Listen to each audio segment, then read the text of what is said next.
Yeah, sorry I was a few minutes late, but really glad to be here now as a school board member. A year ago when the pandemic hit, I was not a school board member, and that was sort of when the digital divide hit me. I was working at the Partnership for LA Schools, which is a nonprofit that manages 19 LA Unified schools in Watson, South LA, in my district now, Board District 7, but also in Boyle Heights.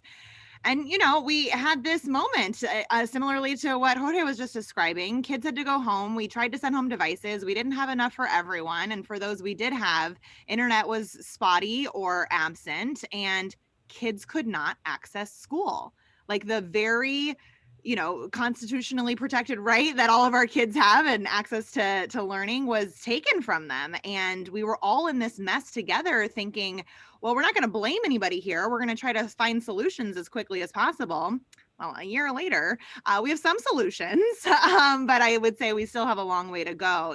We have over 500,000 kids in LA Unified. And when you say 98% of kids are connected, because at this point, we've obviously distributed lots of devices, lots of hotspots, that's still over 4,000 kids in my district alone, and I'm one of 7 in LA Unified. And so we know that while students might have borrowed a Chromebook from the school or an iPad, which gives them some internet connectivity on the iPad or with a hotspot, they don't work so well in cinder block housing development walls. They don't work so well when Spectrum and Verizon and T-Mobile don't get paid very well from the residents that they may or may not serve, right? Even though companies like AT&T make a lot off of LA Unified because they get E-rate reimbursements from the feds.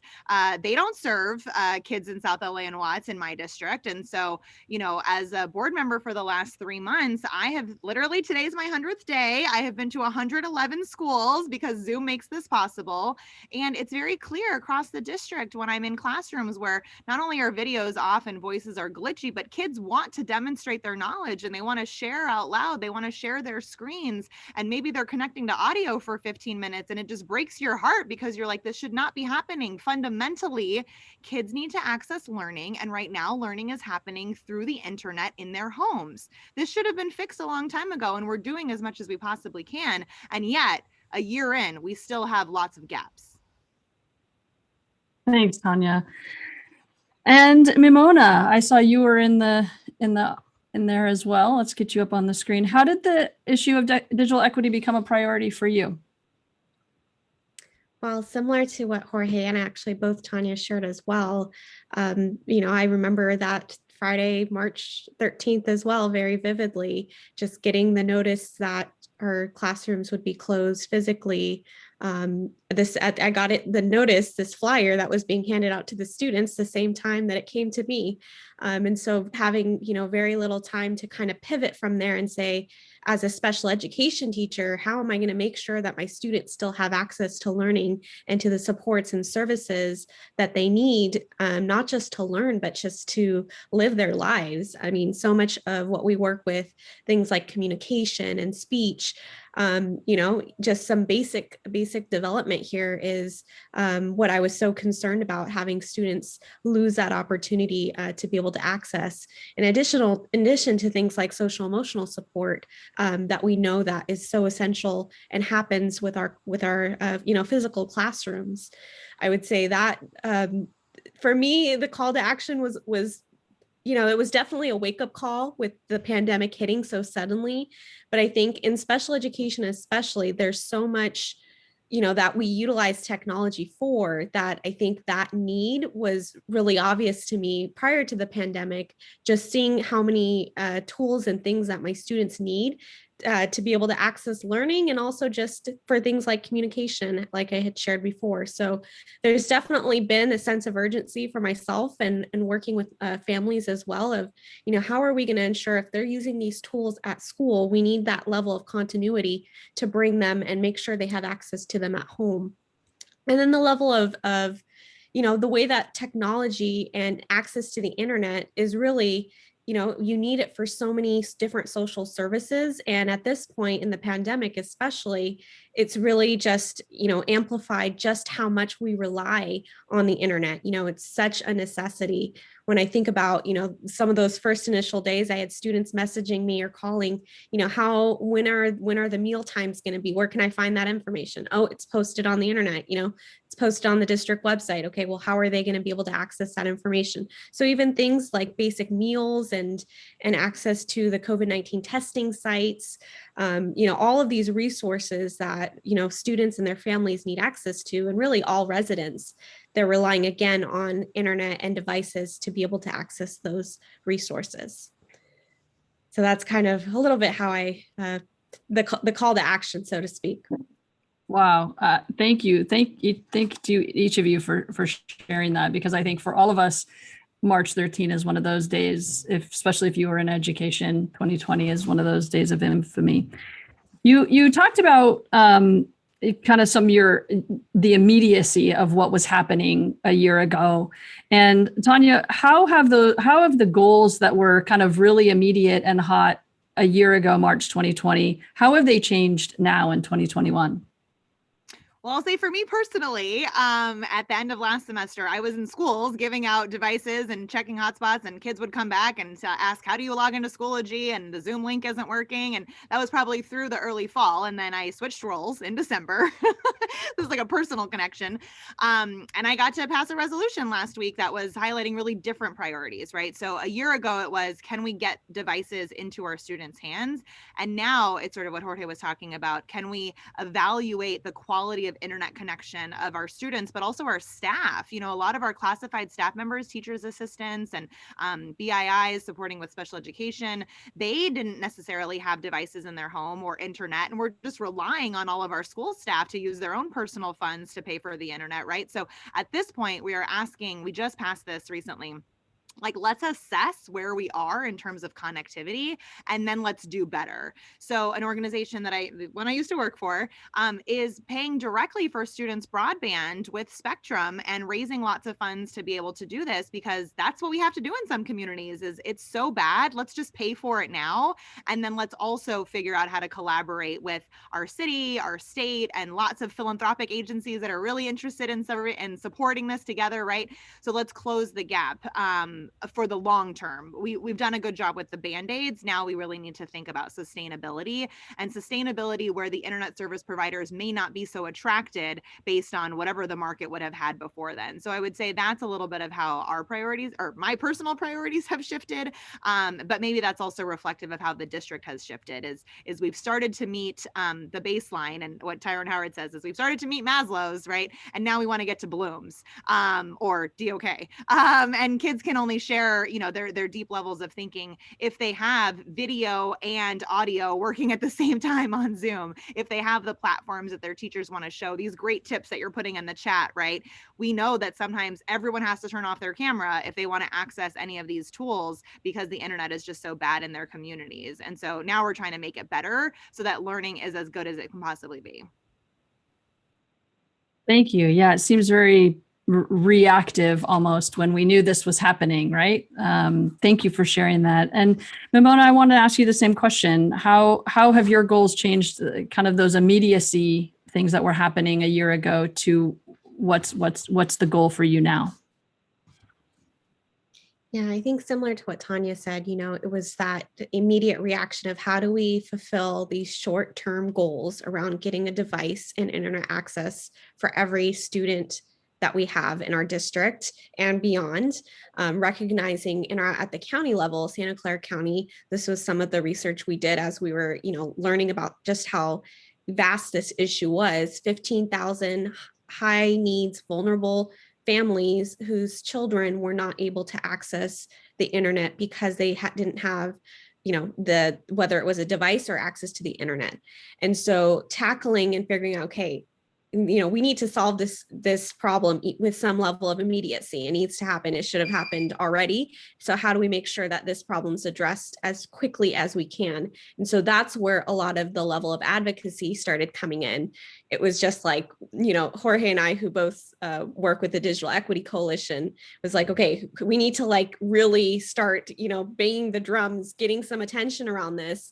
Literally just emailing and writing letters to every single elected official we could get a hold of and saying, who's ready to join us? What can we get done now so that we're not wasting any more time? Because every single day that passes, it's another student that's disconnected from the classroom, disconnected from learning. And we know what happens when students are not connected with learning in the classroom. They fall through the cracks. It's the same thing that happens, when they're disengaged from school in person. So there's this level of even more vulnerability when we're not having any, basic even interaction with students. So I would say in the short term, definitely was that level of immediacy with getting, Chromebooks, tablets, hotspots into the hands of students. Now, in thinking about this from, the long-term perspective, hotspots are very costly, especially, during when the initial surge happened. We were trying to purchase more hotspots as a district, and they just weren't available. So we had to make investments in things like cell phones to utilize as hotspots, which then adds to our costs, which also is not sustainable. So you're looking at, how can we move from these like short-term Band-Aid solutions, which are not sustainable long-term, to really address this as a more systemic issue and an issue of racial and economic injustice? How can we look at, how are we making internet as a public utility so that our families and all residents have equitable access to it? Because we know how valuable the internet is as a resource, to any individual, really. I love that concept of internet being a public utility. We've talked about it. It was a really, it should be a hot topic until it's actually fully a public utility, in my opinion. Thank you so much. And Jorge, how have things changed in your district or even in your classroom, or maybe you can speak to both, from the beginning of the pandemic and what you're seeing and doing now with your school and your activism and your students? Building off of what Tanya and Maimona said, I want to reiterate one really important point, and that is that internet, broadband, it should flow exactly like how electricity does, like how water does. It deserves to be recognized as a human right. And in doing so, with that shift in thinking has made us change the goals that we've been trying to accomplish.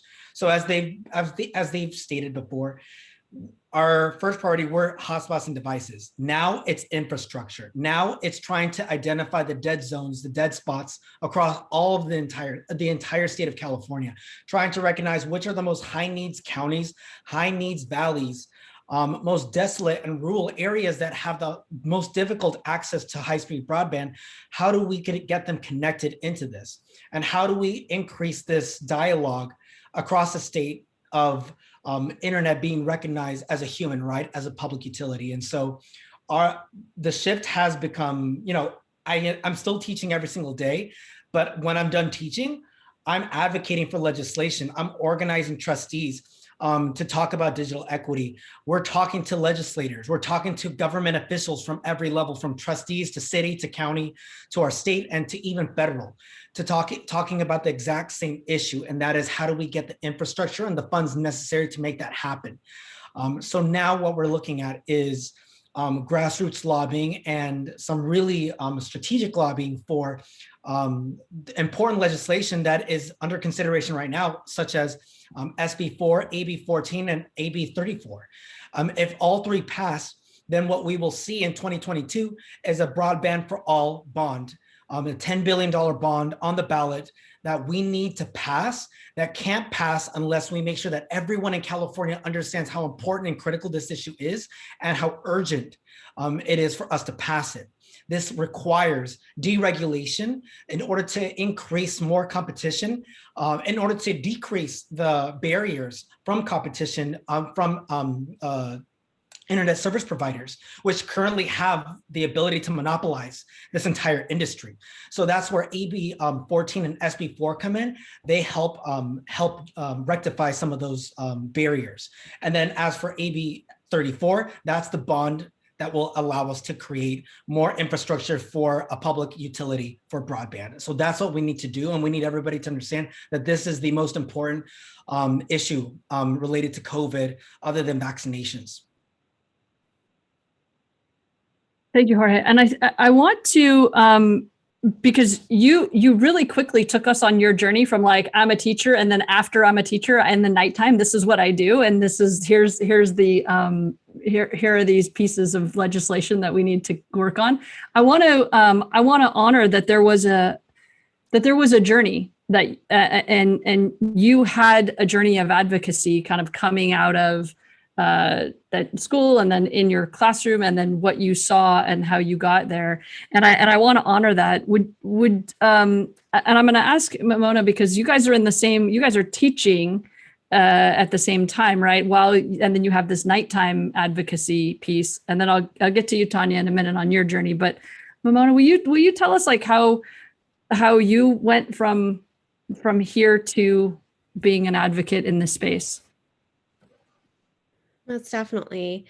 So it was like I was describing, I mean, myself and other teachers, trustees, we were all kind of in this like frenzy of, we're trying to, we're scrambling, and March 13th happens, we're all in this issue of, figuring out how to get devices into the hands of students, scrambling to find hotspots, and really seeing just how vast the issue was. I mean, we didn't realize that there were 15,000 families right in our area that needed it in terms of numbers. We didn't really understand the numbers quite yet then, but we knew that the problem was really, quite expansive. And so that's when, it was just literally texting each other like, hey, what can we do about this? And so we just started emailing other elected officials we thought, could help us address this issue, whether it was through resources or funding or, creative partnerships. And so we literally wrote letters and emails to county officials, our county board of supervisors, our city officials, city council, the mayor, and then also our local assembly members too, just to see what, who could we contact, who was willing to respond. We made mistakes and learned along the way, because we reached out to everyone, and then everyone started getting back to us and really trying to figure out what was possible here. And so throughout that process, engaging in a lot of meetings, Zoom meetings, and figuring out, what does the issue look like, and what are the resources at the city level in the city of San Jose? What are the issues and the potential resources and partnerships at the county level? So meeting with specific officials, and then having also the County Office of Education, so Santa Clara County Office of Education and Superintendent Dr. Marianne Dewan, working with all of these partners. And we just started having a regular rolling weekly meeting on Saturday mornings, to figure out, within this group of stakeholders, who has access to which partnerships and resources, and how can we utilize that? So the County Office of Education was able to do a lot of the research around, the data, what is the data showing us from all the school districts, the 31 school districts in our county? What are we looking for? What are the issues? Where are the dead zones? Who are the families that are disconnected? What are the issues that individual districts and their needs? And how can we fill in these gaps in the short term? And so with that, I mean, that's through that advocacy, we ended up basically going before these local jurisdictions, advocating during public comments and saying, we need support, because us as school districts cannot do this alone. This is such an incredible cost, and we just cannot absorb all of this ourselves. And so within that process of several months of advocacy, we were able to secure $15.3 million to support hotspots and devices, Chromebooks and tablets for 15,000 of our most vulnerable families in Santa Clara County in the city of San Jose. In the short term. Exactly. You say that 50 million, you're like, yay, but then you're like, that's just a fraction. Mamona, did you, before the pandemic, would you consider yourself an advocate for these types of things? Did you have a passion for that ahead of time? I mean, there were certainly other capacities that I would advocate. I mean, I think that's part of innately who I am as a special education teacher. It's just so natural to help. I mean, it's what I teach my students to do every day is advocate for yourself and learn those skills because you're going to need them now and later in life. But I think just the level of urgency, I mean, Jorge was talking about it. We're both teachers. And so knowing that, teaching requires an incredible amount of time and dedication to that, not to take away from that, but also understanding that this is incredibly important in our role as both trustees and teachers, and that need is just so great. So it was almost like we're going to find the time. I mean, him and I both, I know we've taken several calls, texted each other when public comments are coming up, to make sure that we were able to stay engaged as much as possible. Great. I love that. Jorge, what about you? Would you have considered yourself a political advocate in any way prior to this pandemic? I would actually. I was just reflecting on this in the car, driving back home. The reason why I was reflecting on it is because, wow, I can't believe all of a sudden I'm talking to a bunch of incredible educational leaders amongst an honored group of educational advocates talking about digital equity, something that honestly I didn't even know about a year ago because I didn't need to. And all of a sudden that we see people like teachers, people, para-educators, we see parents, we see grassroots organizers stepping up and becoming those local experts and advocating for these things. And so for me, that was just one of the biggest surprises. I just was pretty humbled, just driving over to my house and just being really happy about, having this opportunity to talk to you all. But though, in relation to what I was doing before, I'm actually by practice and trade, I'm an ethnic studies teacher and an activist. That's what I'm known for. It's what I've been, it's what I built my entire career on. And so now I see that those same advocacy and activist skills and networks I'm utilizing for this new issue. And it coalesces perfectly because digital equity is a racial justice issue, is a social justice issue. It directly connects with the goals that we fight for in the ethnic studies movement, and which is making sure that all of our students get what they need.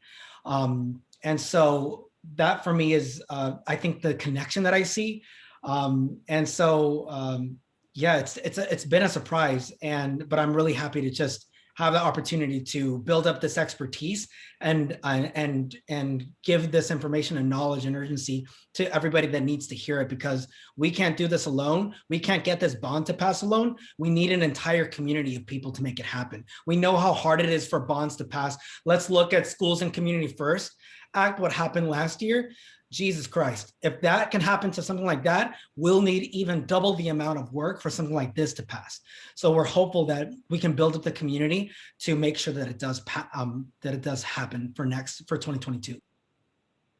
Thanks, Jorge. I appreciate that. And it kind of feels like you just picked up the back phone and you just answered the call, right? That you were putting on an old sweater. Good. And Tanya, tell us a little bit about your journey from the classroom to the boardroom, so to speak. The longer journey. But can't we just give it up for Ramona and Jorge for being classroom teachers and being on their school boards? I mean, that is amazing. And you're putting into practice what you're talking about in policy. And I'll tell you, I was in a classroom. Actually, this wasn't a classroom. I was in a teacher meeting, and someone, was just sharing how hard it was and said, I challenge you to come substitute in my classroom.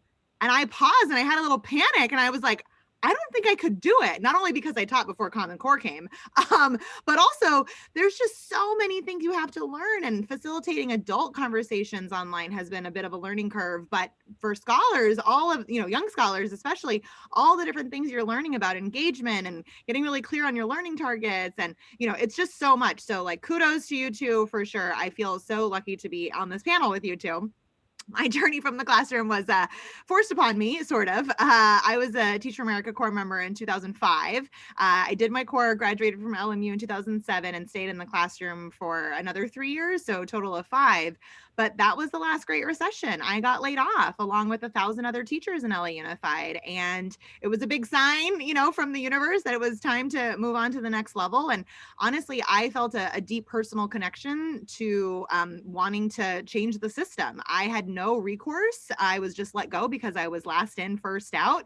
And I felt really strongly about thinking about teacher evaluation systems and having a fair chance, right? That really good teachers should get to stay in front of their kids. So I went to law school at UCLA. I studied public interest and critical race. And I wrote a declaration in the Reed lawsuit and the Vergara lawsuits, these local and statewide suits against not just teacher tenure, but really thinking about how we prioritize students, or how we could prioritize students, right? And their stability over, or have a better solution, right? Than to just blanketly exit teachers who might have been the best for their kids. So I came to the partnership working really on that Reed lawsuit, which was about some schools that had lost 40, 50, 60% of their teachers during that time because they were lower tenured, and there was a lot of Teach for America Corps members there. And through all of the settlements, finally, there was a huge investment of resources in these schools to say, we have to do something different. And in fact, we could think collaboratively with our teachers unions about how to support some of our highest needs schools. And so got to work on some of these really awesome professional learning experiences for teachers to build some extra skills to work in some of our highest needs schools and to stay there in the case of layoffs, which we might anticipate coming. We're not getting any this year, thank goodness, in LA Unified. All this COVID relief is really helping. A couple $2 billion goes a long way.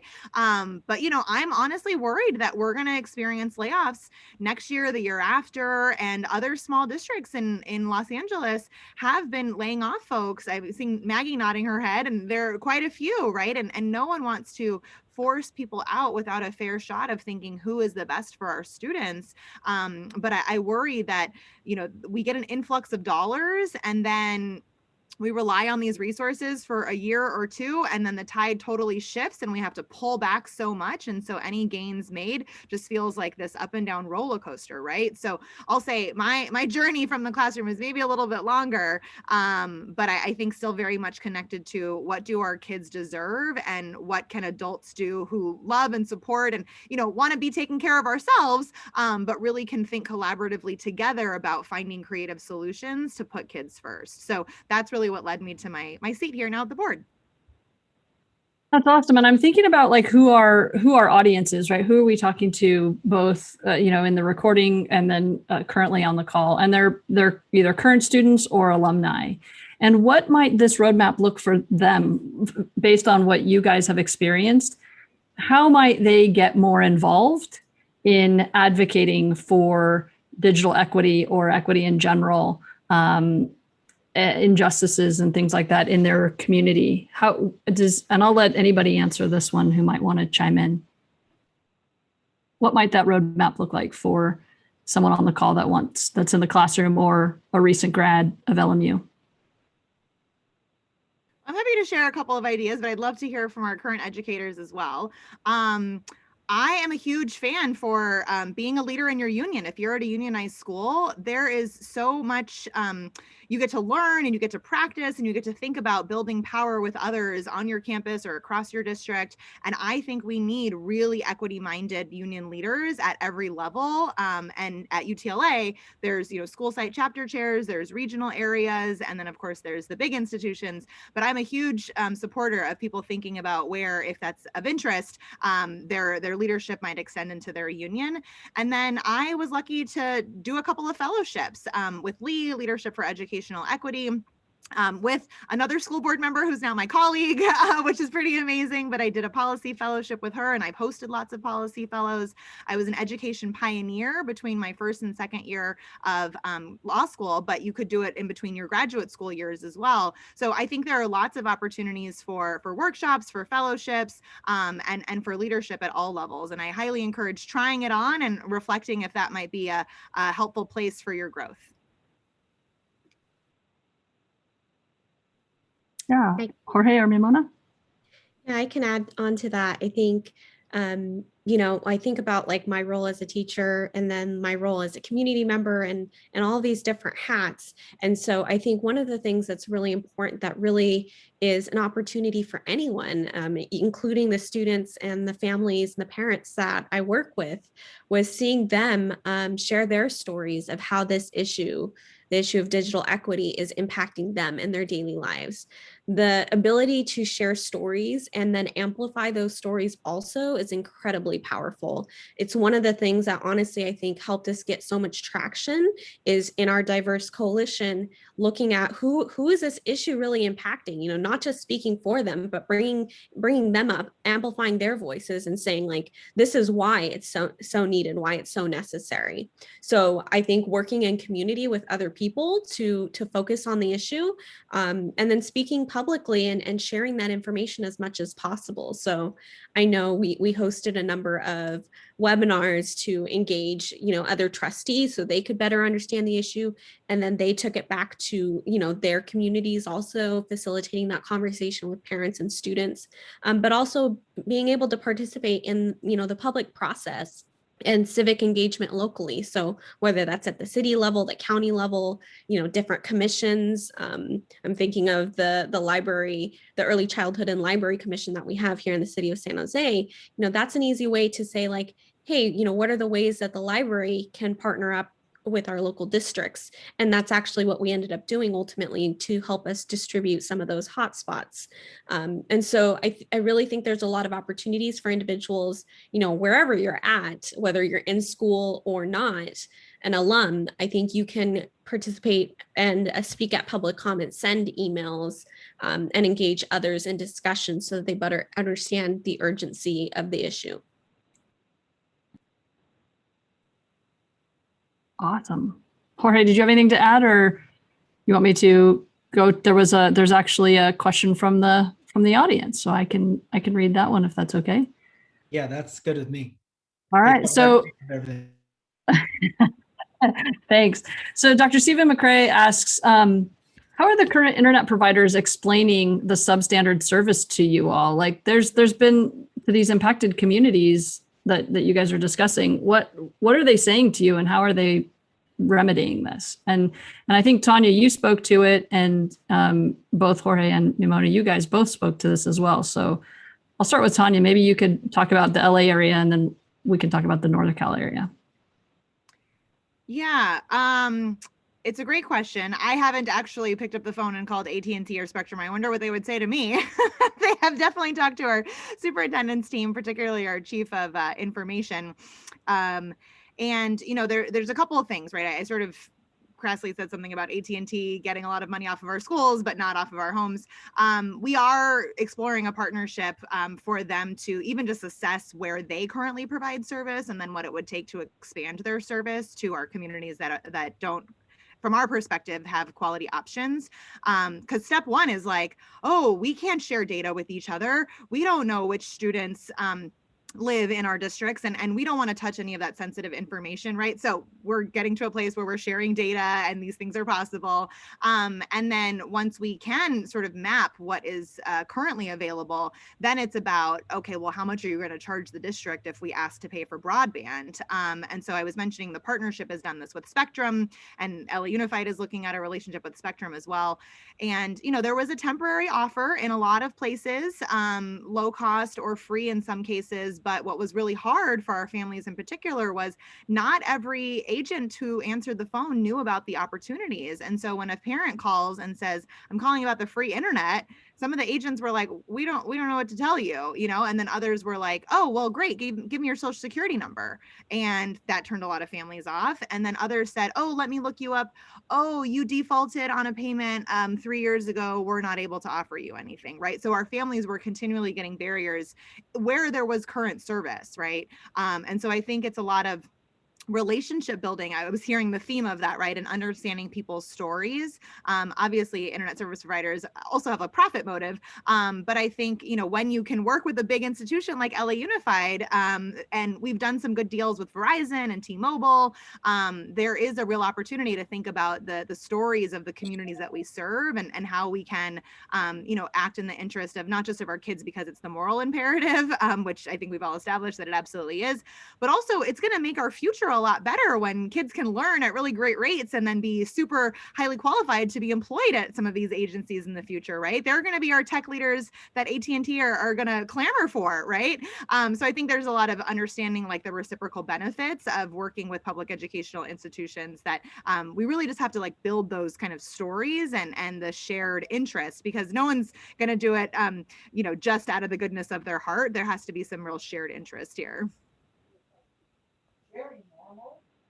Yeah, absolutely. Thank you for that. Yeah, I know we experienced that too with a lot of our, even the private schools. That was a whole nother section of how to get folks internet connected too.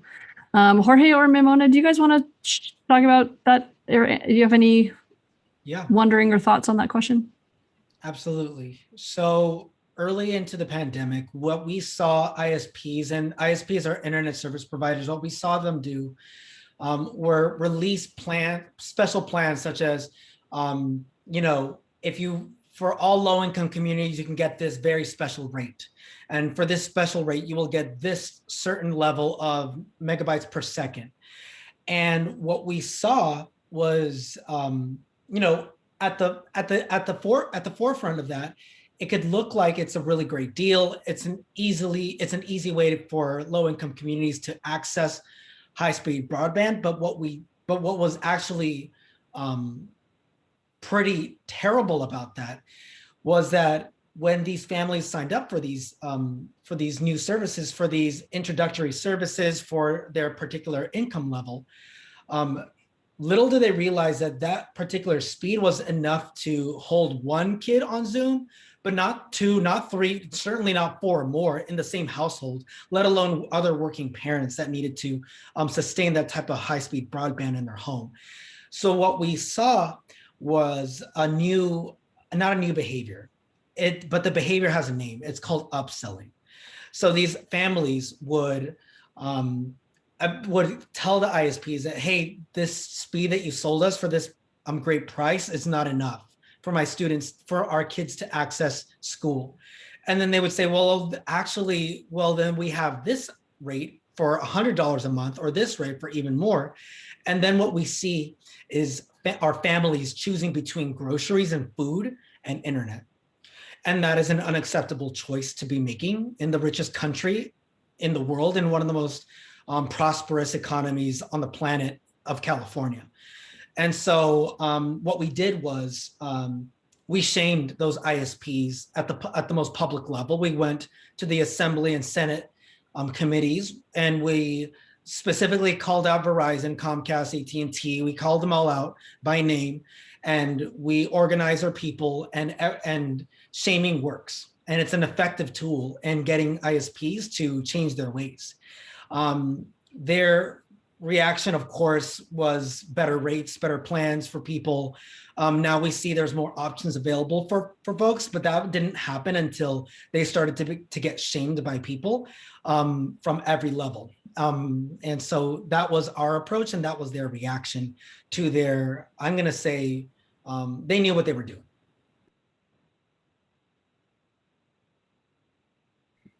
And Jorge just captured that so well. I think the only thing that I'll add is, that was a real, push. Was initially, even the County Office of Education came up with these cute little flyers that had, all of the low cost internet options for families to be able to access. And so really, once we started realizing that the internet that families were getting sold was not enough to, really withstand what the needs were, it was an issue of, like Jorge was saying, going to make sure it was publicly known that the internet was not meeting the needs of our students and families and residents. And so having that being publicly known, and even having students share, when ISPs are responding like, no, our internet's enough to sustain it. Well, actually, we have students here who are saying otherwise, where they're getting kicked off of Zoom. And we know how all of that impacts students with accessing the classroom, right? If you're constantly being bumped off of Zoom, you're missing all kinds of instruction. It's very frustrating. I've had several students just become so emotionally, disengaged because the reconnecting. And even for myself as a teacher, I have high speed internet that I pay for at home, but it's incredibly frustrating to have to keep continuously reconnecting. So I definitely think there's some levels of accountability, and the legislation that's coming up, as Jorge mentioned, AB 14, which looks at specifically the California Advanced Services Fund to fund the broadband infrastructure development past its current year. So it sunsets in 2022, but it also provides a regulatory structure and the pragmatic amendments to ensure that high-speed, reliable broadband is really deployed throughout the state, including rural areas. And then the other bill, SB 4, is also what sets that standard or increases that standard to 100 megabits per second when we're looking at broadband. So really, I mean, in some of these, it's like we're setting the standard, but we know that that standard is already not even high enough. So it's definitely a step, but I think we need to continue putting and applying the pressure. Agreed.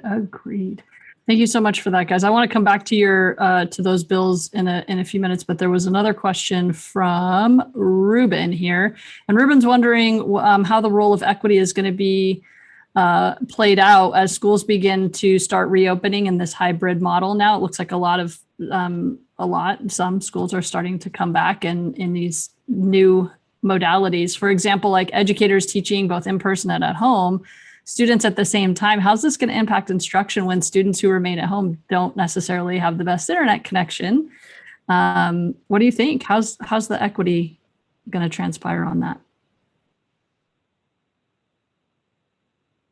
That's one of the toughest questions. That's the golden question, because, as a trustee, we like many trustees across the state, we're making the decisions last month and this month as to how and when to reopen.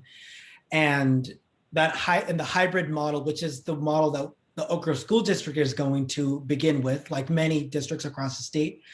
And we are getting some serious complaints and concerns about, will the kids at home be forgotten about? Or how will those kids that are having those broadband issues, but the parents are too scared to let them come back to school, and their fears are valid because communities of color are being most heavily impacted by COVID deaths than any other population.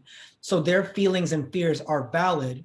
So we can't blame them for wanting to keep their kid at home. But then again, how will this education system look like when we have a group of kids at school that have reliable internet, and then kids at home being taught, live by a teacher in both settings? It's the equity piece it's hard to answer and hard to fathom, because the one thing that we don't want to see is that there are two levels of education or two qualities of education. That shouldn't happen. But what other options do we have right now? What can we do? How do we balance the lives and safety of our communities and the demands for in-person instruction, while also balancing the fears and anxiety communities of color are feeling about the pandemic? And so I don't have an answer. The only answer that I have is that I think, like, whether you're a trustee from the biggest district in the country, like LAUSD, or some of the smallest, like the ones in San Jose, at the end of the day, I think we're just all trying to make sure that we meet everybody's needs. And in doing so, it will be hard to meet everyone's needs in this. I fear like it's just impossible. So, but at the very least, though, we can make sure that the students that are receiving distance learning in the hybrid model do not get a second class education or second class quality of education compared to the kids at home. So I think that should be at the forefront of what trustees are asking their superintendents about, what the community is asking their board about. How are they going to be balancing the quality between both settings in the hybrid model? And how can we make sure that no one gets left behind? So those would be, that would be my approach to that. Yeah, I'll Thanks, just add, even thinking about the flip side of it, right? So for the students coming back on campus, they're going to spend several hours, just like we do at the beginning of every school year, practicing procedures and walking in lines and staying 6 feet apart and washing our hands. And then students online will maybe keep moving with the lessons. And so, you know, I think there's issues on both sides in terms of the kind of instruction students are exposed to remaining in hybrid or remaining in distance learning or transitioning to hybrid. We've heard a lot of challenges about the secondary version and LA Unified in particular. It's kind of Zoom in a room right now. But with the new guidance of 3 feet, we're getting a lot of requests to try to bring more students back. But in my district, it's not really about the number of kids wanting to come back on campus yet. It's still so low, in large part to, you know, what we were hearing about the impact of COVID on our communities. Vaccine rates are really low and COVID rates were really high, and those families haven't even told us if they want to come back yet. And our assumption in LA Unified is that you're staying in distance learning. While we're also needing to do a big door knocking campaign to make sure we're communicating with all of our families and phone calls and figuring out, is that right? Did we get it right? Or do you want to come on campus, and have we answered all of your questions about coming on campus, right? You can stay there for a full day, even if instruction is only half day. You can get childcare supervision and do your asynchronous work and some social emotional stuff. So we have to do a better job as a district, all of us, I think, in just communicating, like, where are we in the decision-making process so far, so that families can be really empowered to make the best decisions for their kids, because each community is unique, each family is unique, each situation, right? I can't imagine having both an elementary school student going AM or PM and a secondary student going Monday, Wednesday, or Tuesday, Thursday, and figuring out my own schedule of working from home, you know? So it's just it's a very intricate decision-making process right now. I'll say what's on the horizon for me, and I'll make a little plug here, is how we address summer school and the fall. LA Unified is considering adding an additional 10 days of instruction, but we can't, you know, look backwards and remediate. You know, parents are starting to ask, should I hold my child back a grade level? We have to think about, you know, proven strategies to help students meet grade level standards and practice some of the skills that they might have missed that are most crucial for staying up to date with grade level standards. And so I don't know if folks are talking about learning acceleration, but it's something our office is really looking into more. And in fact, on April 7th, I'll put some information in the chat. We're just hosting a conversation with educators and parents and a couple of practitioners and experts to share, like, how do we think about planning for next year so we don't continue to go backwards and hold kids back because this was a year of lost learning. Kids learned a lot of different things, right? They learned about their independent learning styles, and they learned about resilience and compassion and empathy for others. And yet not all those things are on the SBAC. So we really have to think about continuing to build on the assets our students and families have demonstrated over the course of the last year, and maintain those high expectations for academic excellence with all of the social, emotional, and racial justice that's required to get them to college preparation.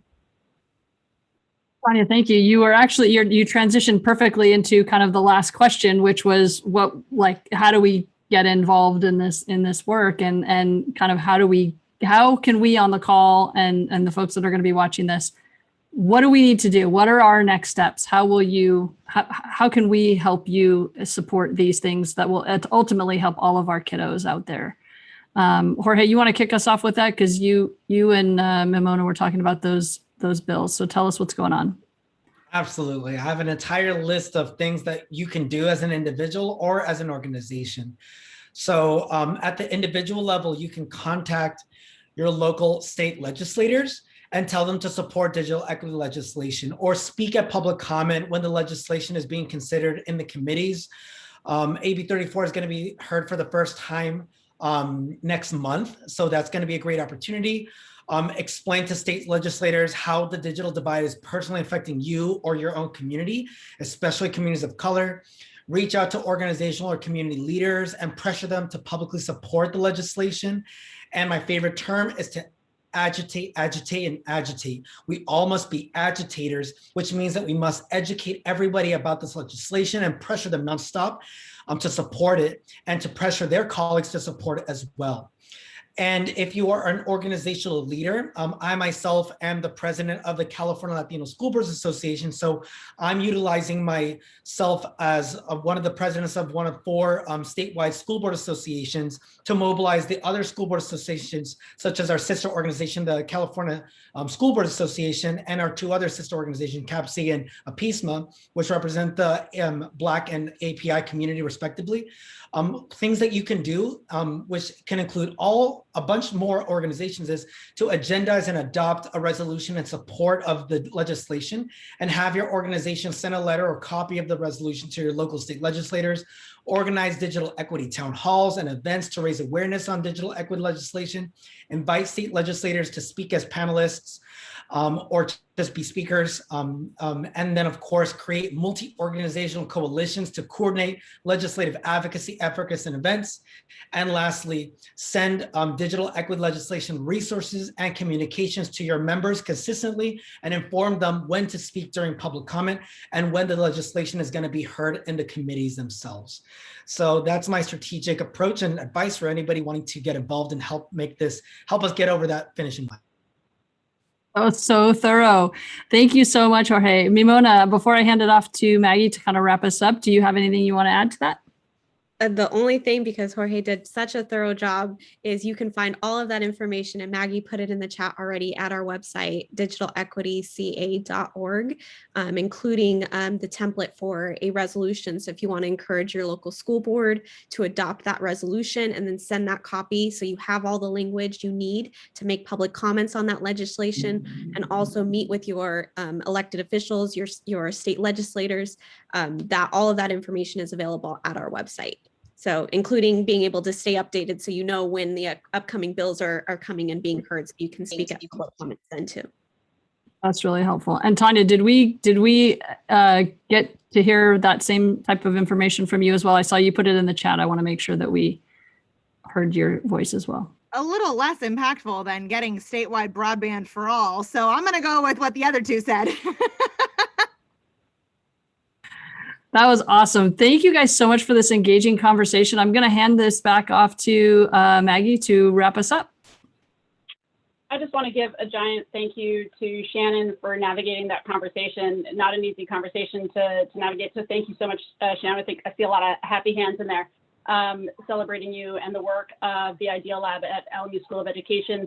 To our alums, Jorge, Tanya, Mimona, thank you again for your expertise and your passion for this issue. Again, I think, as Jorge mentioned a year ago, this wasn't on most of our radars. For those of you who have been in this work and been beating the drum that this is something we should be paying attention to, which I think Shannon had mentioned today. She's like, my life's work finally is important, but for the rest of us, we're just catching up that, this is so important. And it's one of the things that connects us and bridges us.